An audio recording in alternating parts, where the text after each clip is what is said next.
is being a volunteer. You never earn a penny. Ikindi. Also, nararebaga umuntu w'umugabo kugira ngo usige ibyawe uje kubeshwaho ni isadaka muno bibari byo n'amaturo. No wonder babidutukira buri munsi ngo turye amaturo yanyu. Niba dutuke natwe twagiyemo tutabizi. Sibyo twashakaga. Abadutuka ni mudutuka ariko twagiyemo sibyo twashakaga. Ngo pastor yaturiye amaturo nimuvuga ibyo mushaka. Sibi twashakaga natwe. So I see a man who is able-bodied to do other things, but they have to live depending on salary. No wonder people despise us and they always say, you're here to eat our offerings. It's okay, you can say that. You see all the pastors here? All these people have their degrees. All the pastors here, they are doctors. For them to have left everything today, and they come here, it's not because of your offerings, by the way. Is it their offering that you do the work?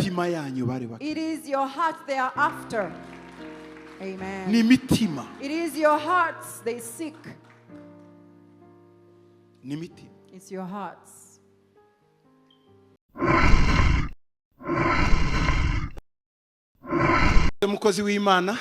Thank you, servant of God. I would like to thank the leadership of New Jerusalem. Bishop Prophet Jacques Rubanda. Brother and a friend, Bishop Prophet Jacques Rwanda. And your wife. When she was still young, we all loved her, but Bishop took her. He was stronger than I. I'm glad that you invited us today. With your wife, thank you very much. I was blessed to also meet the young daughter. They are last born. It's truly a blessing. Amen. Praise God. Let's say a short word. Psalms 126. This is the Psalms of the Ascents. They are 15 psalms or songs of ascents. Ngubwo Uwiteka yagaruraga bajyanyweho iminyago b'Isiyoni twari tumeze nk'abarota. Icyo gihe akanwa kacu kari kuzuye ibitwenge n'indimi zacu zari zuzuye indirimbo. Icyo gihe bavugiraga mu mahanga bati Uwiteka yabakoreye ibikomeye. Uwiteka yadukoreye ibikomeye natwe turishimye. Uwiteka abajyanyweho iminyago utugarure tumere nk'imigezi y'Inegevu. Ababibabarira bazasarura bishima. Nubwo umuntu agenda arira asohoye imbuto azagaruka yishima azanye imibaye. Amen. When the Lord brought back the captivity of Zion, we were like those who dream. Then our mouth was filled with laughter and our tongue with singing. Then they said among the nations, the Lord has done great things for them. The Lord has done great things for us, and we are glad. Bring back our captivity, O Lord, as the streams in the south. Those who sow in tears shall reap in joy. He who continually goes forth weeping, bearing seed for sowing, shall doubtlessly come again with rejoicing, bringing his sheaves with him. Amen. There was a time when the mouth of the children of Israel was filled with laughter. And they would say, the Lord has done great things for us and we are glad. Those who saw them in laughter, they never understood the history of tears. Sometimes people will see you when you're great, but they never know that you went through a difficult time in the past. hejuru, when you see a great building like this, ifite amateka y'urufatiro rumanuka fikuzimu. it has a great history of a good foundation below. Nubona umuntu ministeri yagutse, When you see a person's ministry grow, ukishima cyane, and you are rejoicing, ukanezerwa, and you are glad, gusubiza intambwe inyuma, always make a step back uvuge ngo reka mbanze ndebe ibihe by'umwijima we. and say, let me see the dark times they went through. Uwabonye izuba rirasa, Yes, you saw the sunrise. ukaribona ku manywa, You see it during the day, ukaribona mu mugoroba, and you see it in the sunset. biba bikubwira ngo hari ijoro ryabayeho. It reminds you that there was once a night. Ntabwo nshidikanya ko iyi ministeri yagize ijoro. I do not doubt that this ministry had their dark time. Nihereyeho nanjye, Beginning with myself, nagize amajoro, I had several nights. nagize ibihe, I had moments, haba ibihe by'amarira, moments of tears, ibihe byo kubivamo, moments of giving up, ibihe byo kwicuza ibyo urimo, moments of regretting why you do it, ibihe byo kumva unaniwe, moments of discouragement, igihe byo kumva unanijwe, moments when you're giving up, igihe byo kumva ibintu bigoye. when you feel it's too hard. Ariko nanone But then Imana ikakubwira ngo God reminds hari igihe you cy'ibitwenge. there is a time of laughter. Ntutinde mu maganya, Do not dwell in Ntutinde the mu lamentation. gahinda. Do not dwell in sorrow. ntutinde mu ntege nke. Do not dwell in your Hari ibihe weakness. There are by'umunezero, moments of laughter. ibyo bihe bibaho. Those moments Umunsi exist. umwe One day, nari mu gihugu cy'Ububirigi ahitwa Liège, I was in Liège in Belgium. hari mu mwaka w'ibihumbi 2002. It was in 2002. ndabwiriza muri auditorium, muri sale nini I cyane. was preaching in a great auditorium. ndimo mbwiriza, As I preached, natekereza ko hari imbaraga nyinshi uwo I munsi. believe there was a lot of power there. hakongoboka umusore yari avuye iriya ruguru, A young man came running, aza yiruka cyane, came very fast to ansanga hano me, imbere, found me to the amfata podium, ibirenge, and hold my feet. abigwamo, He fell on my avuza induru feet, cyane, and he screamed. arambwira ngo ndashaka aya mavuta, He ndashaka said, aya mavuta. I want this anointing, I want this anointing. Abantu benshi Many nabo people, bavuza induru. they were all making noise. Noneho nanjye Then I, kubw'ishaka because of the mushyiraho zeal, ikiganza, I placed my kugira hand ngo on ahabwe ayo him, mavuta. so he receives my Ukimushyiraho anointing. ikiganza, When I put my ijwi hand, rirambwira the ngo voice told me, ngo hagarika gato, stop. ngo ese aho waciye azahanyura. And then he said, will he go through the same trials you went through? Mu mwanya muto In a short moment, mpita mbona ibibazo naciyemo, I could see the problems mpita I went intambara through. naciyemo, I saw the battles I went mbona through. kunanirwa naciyemo, I could see that I was mbona discouraged. intege nke nagize, My weaknesses in the time. mbona uko nabayeho, I saw the time I nuko went nakomeje through. kurwana, Even if I fought through ngahatiriza and I pushed kugeza ngeze aha. until where I Ati am, banza umubaze, but then the iki Spirit told gikombe me, nawe azakinywaho. ask him if he will drink of your cup. Ndavuga se Then I said, sinshaka kumubaza imbere y'abantu I benshi. don't want to ask him before this multitude of people. Ndamubwira haguruka. So I whispered to him and said, please stand. Ntiyumva. He didn't hear me. yari mu marangamutima menshi He cyane. was already spiritually Arakomeza charged. arantigisa. And he was pushing Ndamubwira towards me. haguruka gato. I said, please rise up a little. Ntiyabyumva. He still didn't hear. Noneho ndamufata. So I held him Arahaguruka. and he rose. Ndamubwira I told him, ndagushyiraho ikiganza. I'm putting my hand on you. Narimo mubwira mu gutwi. I was whispering to him, Ndamubwira told him, kugira ngo ngere aha naraburaye. for me to reach here, I was really hungry. I had to spend nights without food. Kugira ngo ngere aha For me to be where I am, nabuze intebe nicazamo abantu mu rusengero twicara ku mikeka. we had to sit on mats in the sanctuary. We had no seats or chairs. Kugira ngo ngere aha For me to be who I am, abantu natangiranye nabo benshi baragiye. many people that I started the church with have left me. Kugira ngo ngere aha For me to be hari here, ibintu. there are a lot of things that happened. None ko saba ya mavuta So now you're asking for this anointing, ko afite ikiguzi which has a price. nacyo uracyemera. Are you ready for it? Umuhungu araceceka gato The young man thought a little. ngo umwuka wera azabimfashe. He said, maybe the Holy Spirit will help me with it. Ndavuga sawa, I said, okay. nanze kugusukaho aya mavuta I didn't want to just anoint you tutaremezanya nawe. before we agree about the price. Ndamusengera. So I prayed over Uwo him. munsi bimbera isomo ntari narigeze menya. That day became a great lesson I'd never thought about. Umunsi Eliya ashira umwitero kuri Elisha, The day Elijah left his garment, his mantle for Elisha, yaramubwiye ngo tugiye mu buzima bw'uruzerero wa muhungu we. he told him, we are going into a life of wandering, young man. Elisha yari businessman Elisha was a great mu businessman gihugu cya Isirayeli. in the land of Israel. Muri uyu munsi Today, twamugereranya nk'umuntu ufite amakarite pirare uhingisha imirima.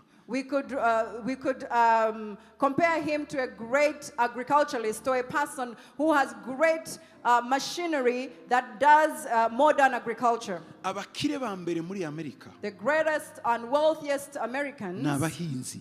they are people in agriculture. Bariya abantu bahinga nibo bakire. Those people that are in farming, they are the Uko niko greatest. Elisha yari ameze. That is how Elisha was at the Yari time. umuhinzi. He was a great Mu gihe agriculturalist. In his time, kugira ibimasa 12 for him to have all those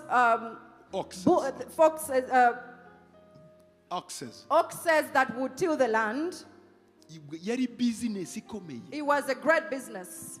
Eliya So Elijah, yagiraga umwambaro umwe, he had only one garment. uruhu rw'ingamiya He had a skin of a camel n'agasentire kayo and a small belt n'agakoni. and a staff. Igituza cyose cyari hanze. He would be naked on his chest. Niko Eliya yari That ameze. is how Elijah was. Aragiye afashe akantu yari yambaye akitero So he took the little garment he had on him gaherutse kumeswa kera, that was last washed, I'm not sure when. asanga umugabo w'umucuruzi ukomeye And- akamunagaho. And then he found a great businessman and threw it to Uwo him. mwanya That moment, Elisha asiga ibyo ariruka aramukurikiye. Elisha left what he was doing and followed him. Ageze imbere When he got to the front, ngomba gusezerera business. he said, but I have to say bye to my business people. Aragaruka He came back. aramubwira ati Eliya, He said, Elijah, mbabarira forgive me. ngende business yanjye nyigurisha, Let me go and sell off my business so I can follow ngende you. nsezere, Let me go say bye to hanyuma everyone. nguherekeze. And then I'll follow you. Icyo cyari ikiguzi gikomeye. That was a great price he had to give. Gusiga ibyawe, Leaving everything. gusiga imirimo yawe, Leaving your ordinary work. gusiga ambisiyo zawe Leaving your ambitions. ni ibintu bigoye. Those are difficult Ukajya decisions. kubeshwaho Then you got to survive nuko undi muntu yatuye. by the fact that somebody has offered to give something. Iyo duserebra amayubire nk'aya twe tuba duserebra hejuru y'ibikomere byinshi. When we celebrate such jubilees like these, we are celebrating over many, many wounds and difficult moments. Navukiye mu muryango wa pasiteri, njye ndi umwana wa pasiteri. I am a son of a pastor. Vow, indahiro nari narakoze The vow that I had made ni ukutazaba pasiteri. is that I would never be a pastor. Njyewe nari narabirahiriye. I had actually vowed over this. Umunsi ndangiza amashuri ya segondere, donc maze gufata diplome d'etat. When I received my high school diploma after finishing high school, Papa yarampamagaye twinjirana nawe mu cyumba cye. my father called me and we got into his room. Arambwira ngo ndashaka kukubaza. He said, I would like to ask you something. Urarangije segondere. You're done with high school. Urifuza kuba iki? What would you love to be? Urifuza kwiga ibiki uzaba iki? What would you like to study and become? Sinzibagirwa. I never forget. Naramubwiye ati papa, I told him, Father, nzemera kuba byose uretse pasiteri. Father, I will become anything aside from being a pastor. Aravuga ngo He iki? said, what? Ndavuga ngo nakwiga gukoropa, nakwiga guteka, nakwiga gukirininga amatuwarete, na ikintu cyose nakiga kagikora, ariko sinzaba pasiteri. Even if I have to learn how to clean, even if I have to learn how to cook, even if I can do all the other difficult works, I would rather do it aside from being a pastor. Batoke mbwira noneho ibintu bitatu wifuza kuziga. So he said, okay, give me about 3 options you want to study. Ndavuga ati njye ndumva nshaka kwiga psychology. I told him I would love to study psychology. Atese niyanga. And then if it Nibidachamo. doesn't work out, Nziga agronomy. I will learn agronomy. Nibidachamo. If it doesn't work, Nziga politiki. I will be a politician. Ngezaho. When I reached there, Arambwira ngo rekeraho. he said, now you better stop. Ngo ese Now, ngo muri utu twose tureke kuba pasiteri nta teoloji irimo. of all these options, is there no theology? Namubwiye bibiri. I told him 2 things. Hari umupapa There's a man. bo muri village yacu bari baragiye kwiga teoloji muri Bangi. He's from our village and they had gone to learn theology in Bangu. Ndabamubwira mu mazina So babiri narinzi. I referred to him to my father. Urashaka ngonje Bangi? And I said, do you want me to go to Bangi like him? Aravuga ngo ya. He said, no, really. Ndashaka kubaza.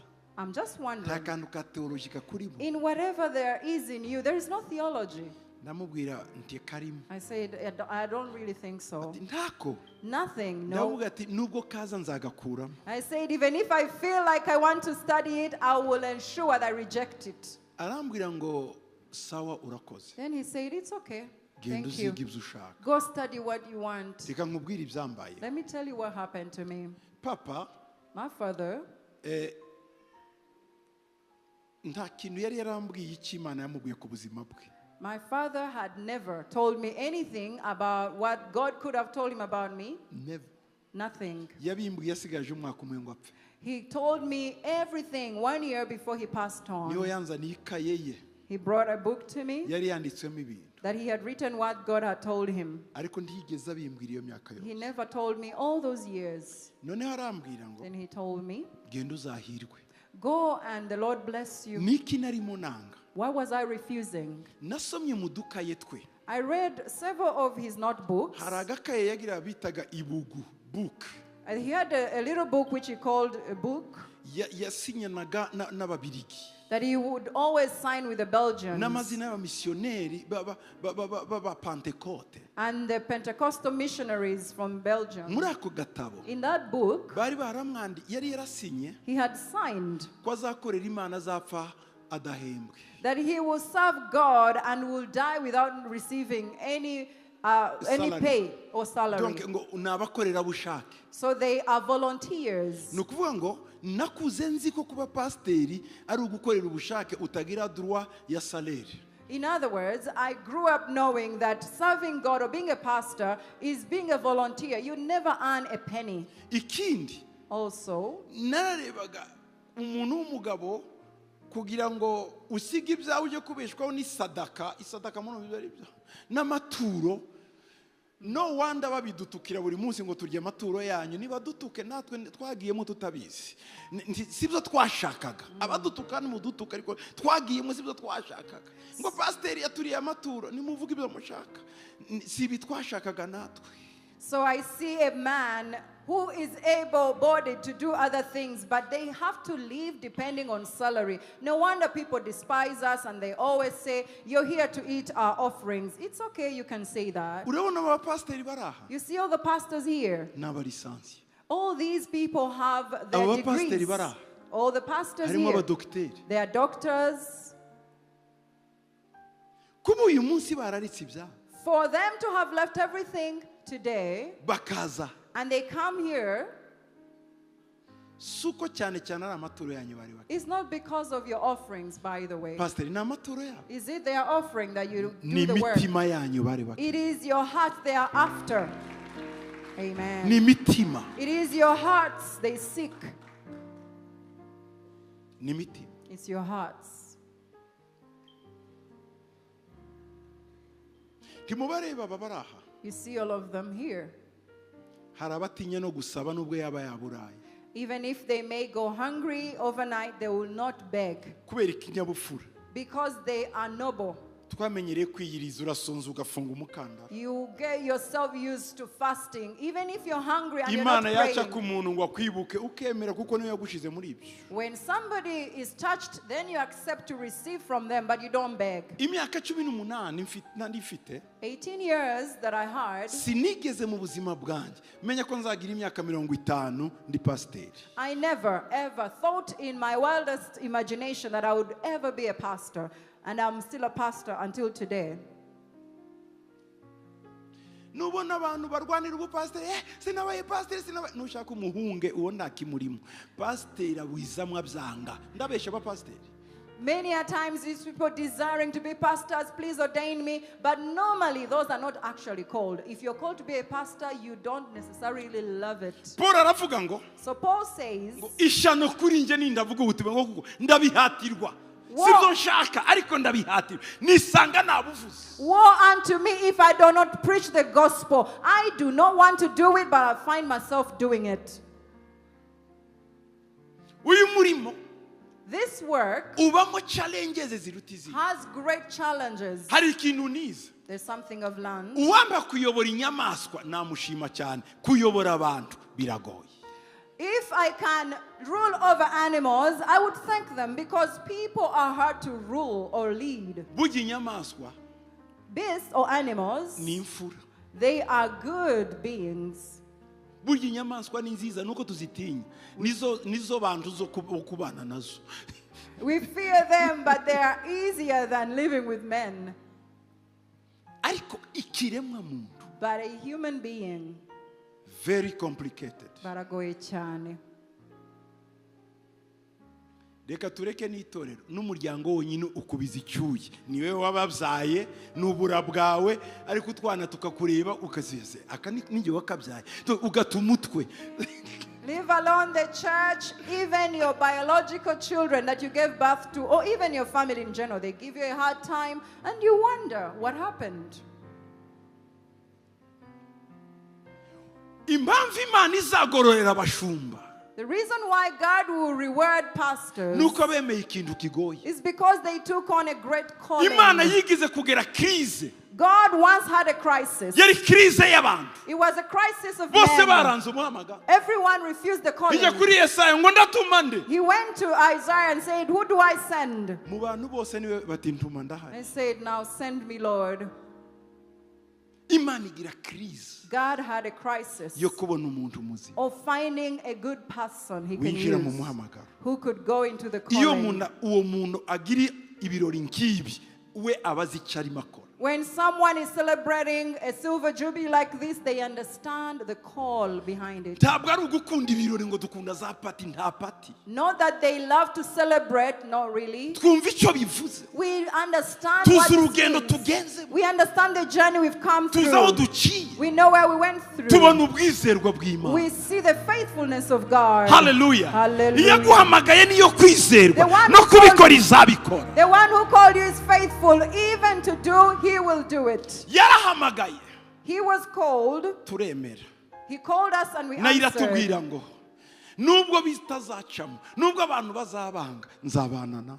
And God will always say, even if things don't work out, even if people reject you, I'll always be with you. Iyo ugize Imana If you're lucky ukagira abantu bagukunda, and you have people that love you, ni ikintu cyo gushimira. that is something you need to be Niyo grateful mpamvu for. natangiye mbashimira. That is why I started thanking all of you Kubana n'umushumba mugakunda umushumba, Imana ibaha umugisha. for sticking with the pastor and loving him. God bless you. Ntimwari mukwiriye no kubana natwe. Maybe you should not have Kubera really iki? been with us Natwe tugira intege nke because nk'izanyu. we too are weak. Natwe tumeze nk'amwe, We are like you. ariko mukatwemera uko turi, But you take us on as we are. tugakorana namwe uko turi, And we work with you the way we are. mukatwihanganira. And you're patient with us. Imana ibaha umugisha. The Lord bless you. Hallelujah.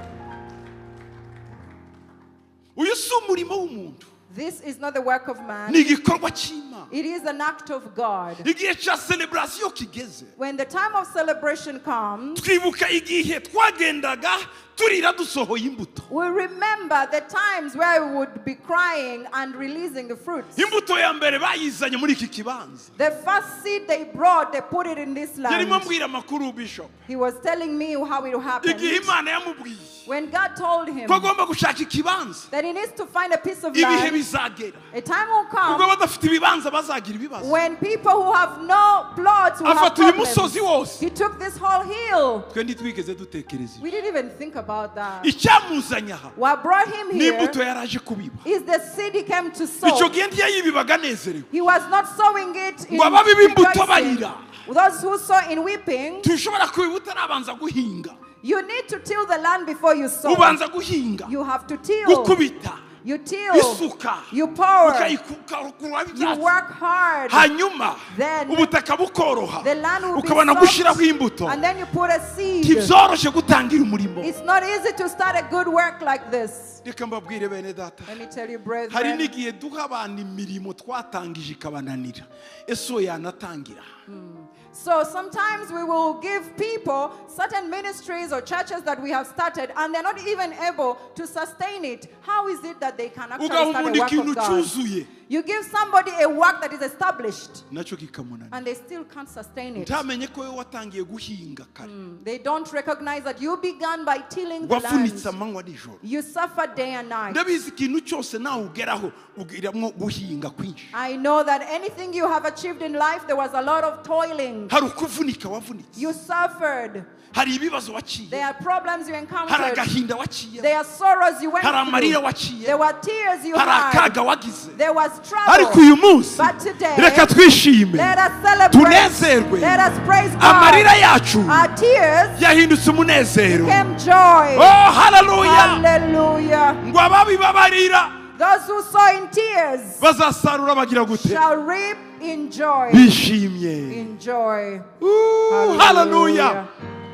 Hallelujah. Hallelujah. Ababibabarira Those who sow in tears, bazasarura they will bishimye. reap in joy. Turebe ibihe uri mu cyabo. Do not look at the times you go Ubone ko through, uri mu biba urira. so that you are sowing in tears. Imana niguha ibyiringiro When God gives you faith, byo kuzasarura ejo. you will reap Ejo tomorrow, uzanezerwa. and then you will Ejo rejoice. uzishima. You will be glad Nyuma yo kurira, after tears, nyuma yo kubabara, after pain. hari ikindi gihe cyo kunezerwa. There is a great moment of joy. Muri iyi silver jubilee In dufite, this silver jubilee we celebrate. icyatuzanye The reason we're ni here uguserebura ko Imana yabanye natwe nubwo twaciye mu bibazo. is to celebrate that the Lord was faithful and stayed with us even when we encountered Imana trouble. ntiyadutereranye nubwo God twaciye never- mu bikomeye. God never rejected us even if we went through trouble. Uyu munsi So today, hari abana b'abakobwa n'abahungu basezeraniye muri uru rusengero, ubu barubatse. there are young men and women who are wedded in this church. They are great families now. Hari abana baje ari batoya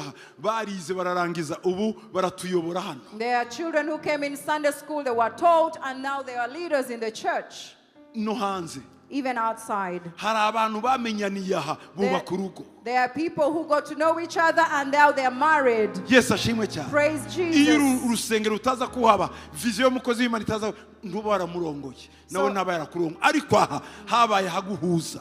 If this vision was never brought to pass by the servant of God, that means your desires and your dreams, whatever you have achieved, will never have come to Hari abantu pass. ubuzima bwabo bwinshi bwahindutse There are people whose lives have been transformed kubera iyi ministeri. because of this ministry. Uyu munsi bararyama bagasinzira Today they sleep kubera iyi soundly ministeri. because of this ministry. Igihe twariraga tubiba, The time we teared uyu in munsi turasarura sowing, tunezerewe. today we will reap in joy. Dufite abana b'abahungu, We have young dufite abana men, b'abakobwa. we have young Uyu ladies. munsi ko bariga hanze bafite amaburuse They are studying- bayabwiriwe aha hantu. They are studying abroad and they receive their bursaries in this place. Ubuhanuzi bwavuye muri uru The rusengero prophecy from this church ngo wowe uzajya hariya, that you will go none here, yarahabaye. and they went. Iyo uwo muntu atahajya, Now, if that person didn't go, iyo ataza aha, if they didn't come here, aba yaragiye hariya. would they have gotten the vision? No, ntibishoboka. No, it's not possible. Utambwira ngo niko Imana yabigenye, no, n'imbaraga z'ubuhanuzi. It is the prophetic power that is here.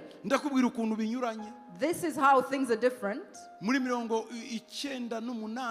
1998 nari ku nkuru nziza hariya. In 1997-98, I was teaching at Ndimo Murakagire. mbwiriza. I was preaching. Imana imba kubona.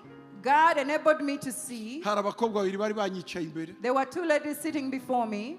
Imana irambwira ngo bwira uyu. God said, talk to her. Yari umukobwa ubona umusirimu kuntu. She was civilized. You could Mwiza. see her. She was beautiful. Sinarebye isura, narebaga uwo Imana yambwiye utabyitiranye.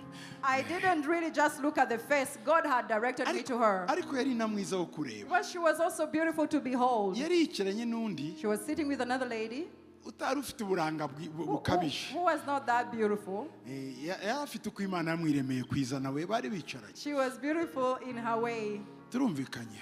Okay. Yari mwiza She was beautiful mu rwego rwe. in her way. Ariko mu rwego rw'amaso yanjye uyu niwe But wari in mwiza. my sight, I beheld the other one. Mbona ko ari we mbwira ngomba guhanurira. So I had to prophesy to her. Ndamubwira ngo Imana irambwiye I said, God told me ngo nyuma y'iminsi 3 that after 3 days, uzabona akazi. you will receive a job.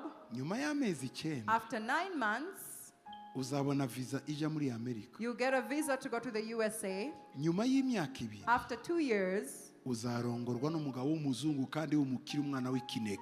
you will be married to the only a man who is the only child, and they will be wealthy, and they will be a white man. wa mukobwa mwiza nibwiriye Now, this beautiful lady I spoke to, aransuzugura mw'abantu oh, she despised me so much. arandeba hasi She despised me from bottom to top, kugeza hejuru from the top to the bottom. mubyita gukuba na zero we yankubye n'amazeri 10 si rimwe ryonyine Despised me greatly. abona ndi umusazi She thought I was crazy. arandeba She despised me. iyo aza kuba ahantu heza aba yararutse If she was able to, she would have thrown up. nibaza nimba mvuze ibi bigena nizi ko ibyo ari byiza kamere I thought I told her something good, but I wondered why she wa reacted wundi that way. udashamaje cyane Now, the other one who was not that ahita ngo beautiful, ndabyakiriye she said, I receive everything you said. Hallelujah. haleluya Hallelujah. nanjye avuze ngo ndabyakiriye When she said, I receive everything you said, numva ngaruriye agaciro I felt valued. At least. bihabwe mama we I byose said, receive everything. turumvikanye Is that clear? ndigendera So I left. sinamenya amakuru I never got to know what happened.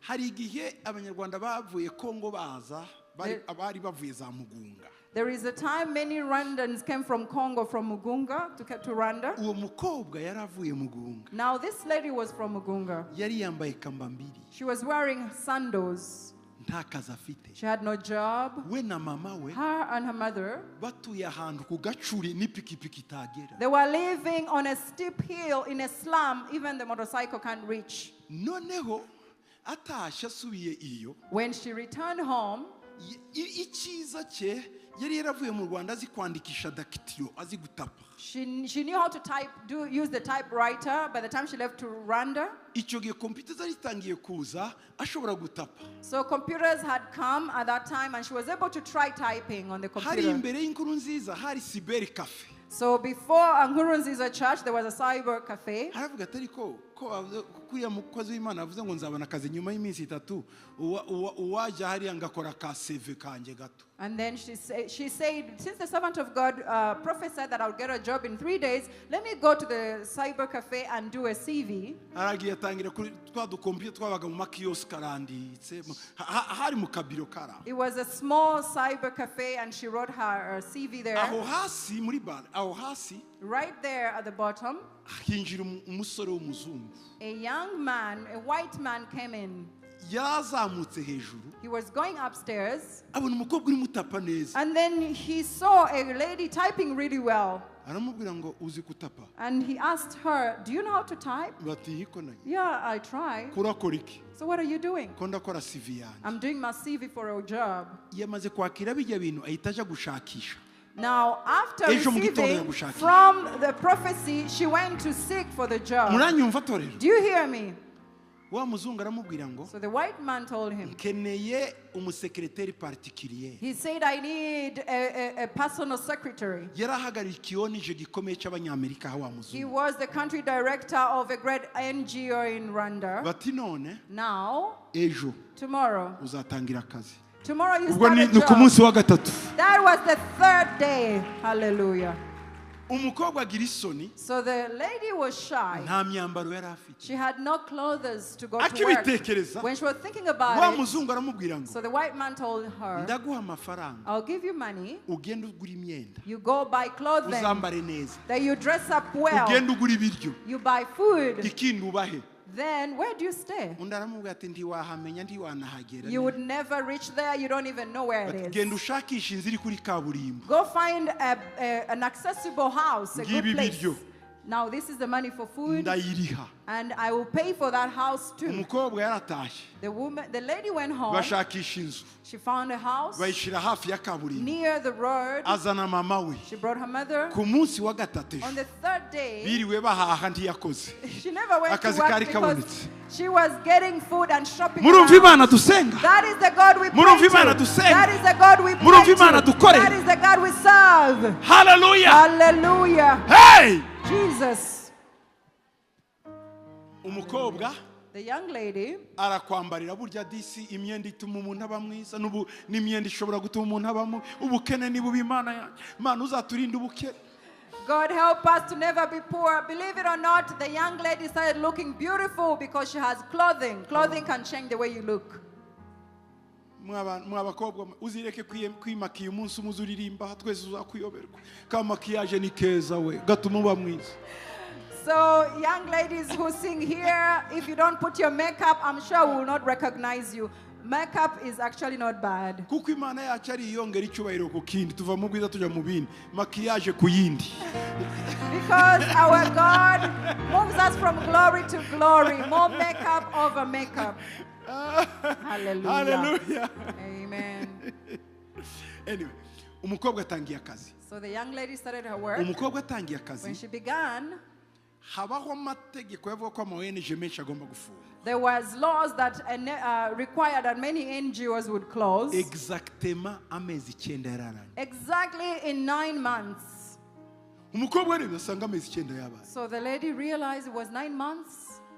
Wa muzungu aramubwira ngo. So the white man told her, wankoreye neza. You have served me well. Hari kadonguha. I have a gift for you. Ejo uzambare neza nkuko uberwa.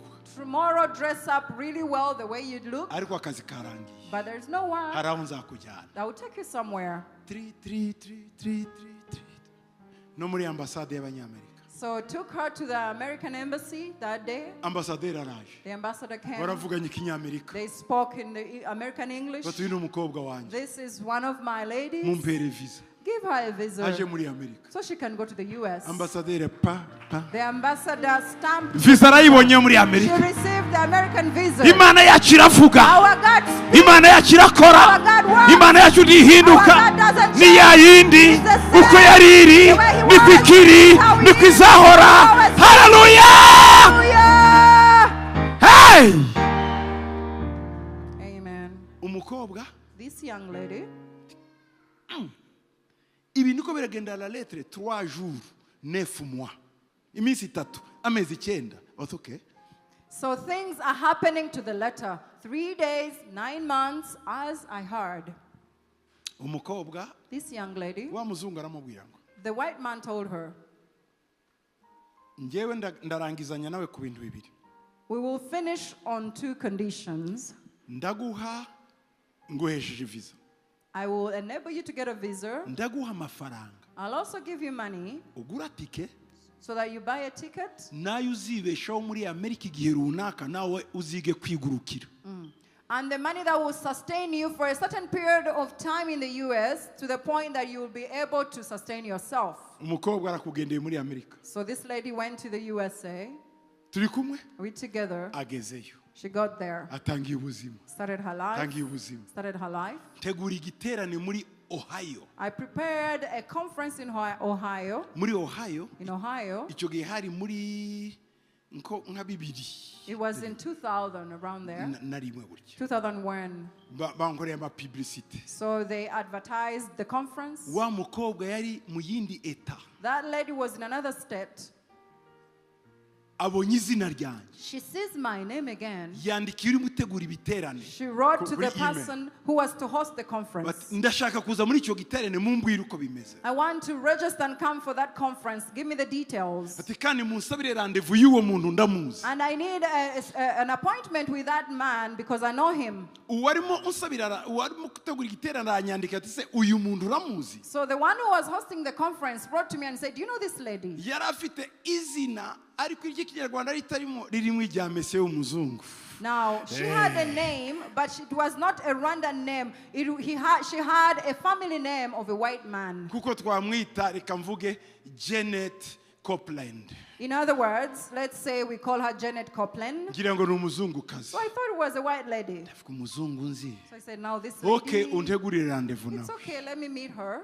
Tugiye mu giterane. So we went to the Muri conference. Ohio ndagikoze In rero. Ohio, it took place. Kabona umuntu navuga akite avuze induru. So as I would preach, she was all excited and emotional. Agaterana haleluya n'igihe kitari. She would be saying hallelujah even when it was not Nacaga urimo necessary. wivugira ubusa ngo amen. Uye muntu. Even when you're just saying normal things, she's so excited and showing her emotions. Ariko umuntu ari umukobwa umwirabura simenya ko ari umu black America ari umunyarwanda kazi. nta idea nari mfite. She was a black lady, a black lady. I didn't know she's black American or Rwandan. It didn't really come Igihe to cya thought. rendezvous kirageze. Now it was the end. Nari nicaye mu cyumba bandeguriye. I was sitting in the waiting room. Umukobwa yaturutse iriya. Then the lady came. Avuze induru. She was screaming. Arangurukira. And she jumped on Ngo me. Yesu ashimwe. She said, "Praise Jesus." Uri umunyarwanda. Are you Rwandan? Yego ndiwe. Yes, I am. Numva nanjye nishimye icara. So I was Dutere excited. inkuru, haleluya. I was excited to meet her there, and I said, "Sit, let's talk." Hallelujah. Aravuga ati no, nabuze kubigenza. He said, "I'm too excited. I don't know what to Akazenguruka do." icyumba. She would move around the Akavuza induru. room. She was restless.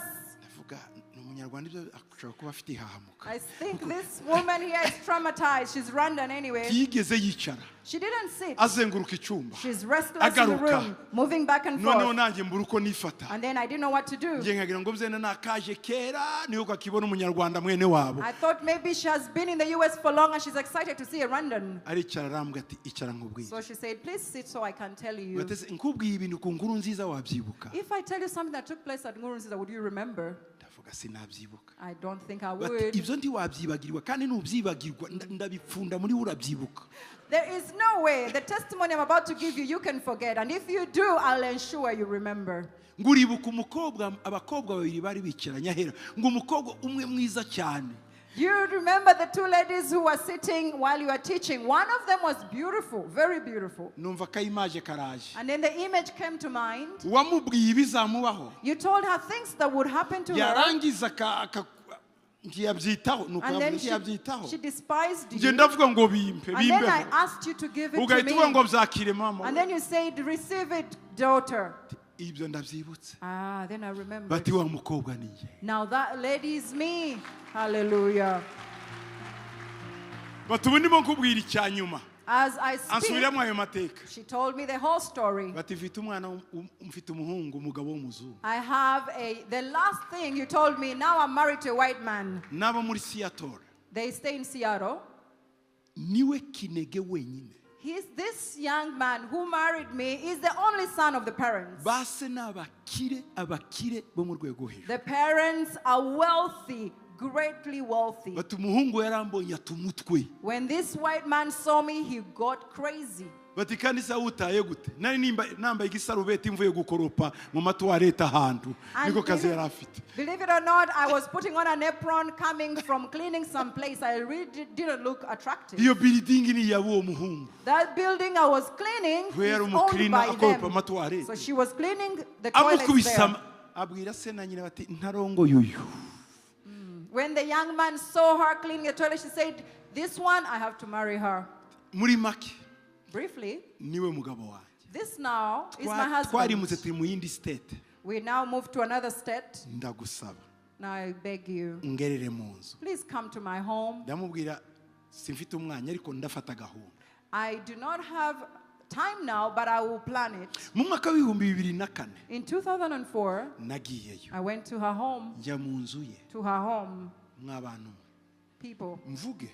can I tell you what I found? Mbabwira ko gakuru. Can I tell you what I found? Kumbe namwe mukunda You udukuru. also love stories. Nari nzi ko ari iwanjye namwe mukunda udukuru. I thought it's the people from my church. You also love stories. Okay. Reka noneho nkavuge. Turagenda. So we went. Tugeze ni mu gihugu cy'imisozi. It is a state that has that is hilly, has many hills. Tugiye kwinjira muri quartier yabo. When we are getting into their neighborhood, yari amazu. Inzu imwe. one house. Muri 2000 na kangahe? This is in 2004. Buri nzu yari amazu 100 araho. Every house was like 100 houses. Niyo amadolari miliyoni 2. It was $2 million worth. Y'abakire. They are for wealthy people. Ndamubwira aha wa mukobwa we. And I said, "Young lady, Tibadufungira aha ni wawe. is this really your house? Are you sure? Arati ni wanje. This is my home." Yamana yawe agatemba mu modoka kaguru. Yamubwira ati wowe twara neza tutagonga. So she Yari was, kuragavura kabaza ki we fata vura ngenda cyashatse kubaho. So she was driving and she would say, yes, you remember your God. She gets excited. Let's go off the driving wheel. And I would say, no, please be calm. naratangaye. I was amazed. Imana yacu yivuze irasohoza. When our God speaks, he fulfills.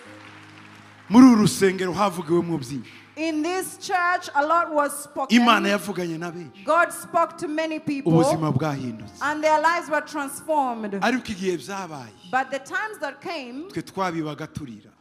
every time we would sow in tears. Ariko uyu munsi. But today, kuba tubabona hano. when we see you kuba here, tubona itoro rigeze. when we see the church this mature, turanezerewe. we are glad. Turishimye. We are rejoicing. Tuguwe neza. We are happy. Tuguwe neza. We are rejoicing. Turanezerewe. We are glad. Turishimye. We are glad.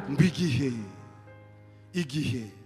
The time twavaga mu bunyagano. when we came from captivity, Twasaga n'abarota. we were like we were dreaming. Izi ni nk'inzozi. This, believe me, is like a dream. Ariko But zabaye impamo. it is true. Mukozi w'Imana. Servant of God. Imana ikongera andi mavuta. May God anoint you more. Imbere yawe haracyari indi myaka 25. There is more 25 years to celebrate Komeza ahead of umurimo. you. Continue the work. Komeza umurimo. Continue the work. Komeza ubwirize. Continue to preach. Komeza uhanure. Continue to prophesy. Ikindi tegura abana. Get the other people ready. Tegura abana. Get young people ready. Bazaguheka nawe ukicara ukabona abana bawe bakora. Train them so they will carry you in your old age. Igihe nikigera. When the time comes, Ze wicara ku ntebe hano imbere. you sit on the seat here Ubona abana bawe bakora and imirimo. you see your sons do the work. Hallelujah. Hallelujah. Turabifuriza isabukuru We ryiza. wish you a great silver Turabifuriza kugubwa anniversary. neza. May you have a great Turabifuriza time. gukomera. May you be great. Munyemere duhaguruke dushime Kindly Imana. stand that we will thank God. Hallelujah. If you all the glory, we worship you, our Lord. You are worthy to be praised. We give you all the glory. We give you all the glory. Glory, we worship you. We worship you, our Lord. You are worthy to be praised.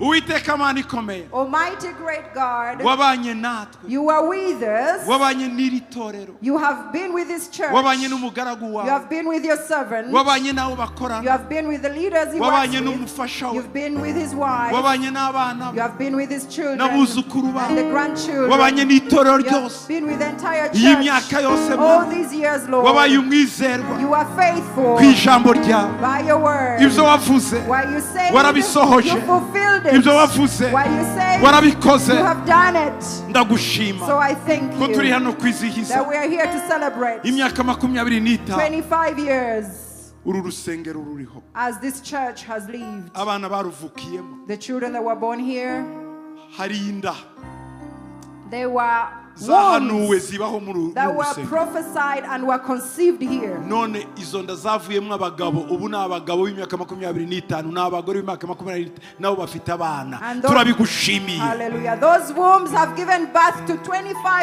25-year-old sons that are honoring your name. So we praise you. Abantu bavuye mu rwego baja mu rundi. People are moved from one level of glory to the other, Bavuye mu buzima baja mu bundi. from one level to another, Bavuye mu ciciro baja mu kindi. from one level to the Iyi other. ni imirimo ikomeye wakoze. This is the great work you've Iyi ni done. imirimo ikomeye This wakoze. is the great work you've done. Binyujije mu gikoresho cyawe. Through your servant, Wamukoresheje imirimo ikomeye you y'ubutwari. have used him with great Turamusabira exploits. umugisha. So we pray your blessing Hamwe upon him n'umugore we. with with his wife, n'abo bakorana and bose the people they serve bongerera with, imbaraga z'urugendo, enable them to serve even more, bazakora ibirenze ibi, that they will do great exploits, bazakora ibiruta ibi, they will do greater things, bazakora ibiri hejuru they will y'ibi, do greater work mu izina rya in Yesu, the name of mu Jesus, izina rya in the Yesu. name of Jesus. Ibyo bakoze mu myaka 25 What they did in 25 years, noneho bazabikora mu myaka 5, let them do it in 5 years. bazaba bakoze ibirenze Let them do greater work mu myaka 3 iri in imbere, the 3 years to mu come, myaka 5 iri in imbere, the 5 years to mu come, myaka 10 iri in the imbere, 10 years to hazakorwa come. ibikomeye Let greater works be birenze done, ibinshuro 100 greater than this 100-fold. mu izina rya In the Yesu. name of Jesus, Itorero ryawe your church, uryuzuzemo imbaraga, fill it with your power, uryuzuzemo ububasha, fill it with ability, urishigikire, support it, urikomeze,